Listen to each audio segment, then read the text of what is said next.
very common. That's where it all stemmed from, was my own personal struggles with especially eating behavior. So to rewind a bit, in my early teens, I struggled with anorexia and bulimia for a little bit. And then I was able to thankfully recover from the anorexia within a year or so, but I struggled with binge eating for years and years, When probably into my early 20s.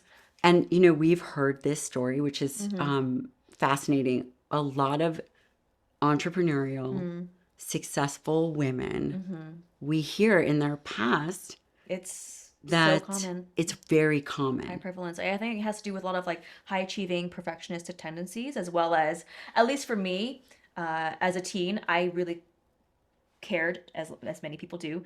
I cared a lot what other people thought, and as is still the case today, when you enter your teen years, that's when you start hearing more chatter about, oh, she's pretty because she's skinny, and she's, she's popular, da, da, da, da. So that messaging, or at least where I grew up, there was a lot of unsolicited commenting about people's body size. And where did you grow up? At the time, I was living in Korea, actually. And even though I know in US diet culture is a big problem, I would say, I don't know about now, back then, it was in Korea, it was worse. The standards are much higher. Or different is I was talking to one of our other Yes, colleagues yes, with yes, yes. Adidas, Yeah. Giselle, and she's from Shanghai, and she was talking about her struggles. Yeah. Beauty standards are different. She was saying that the beauty standards are Yes. different culturally. Yes. And then I would also even argue that a lot of the maybe like the red flaggy diet culture behavior is more normalized there too. At least back when I was living there. Obviously, this is now 20 plus years ago, so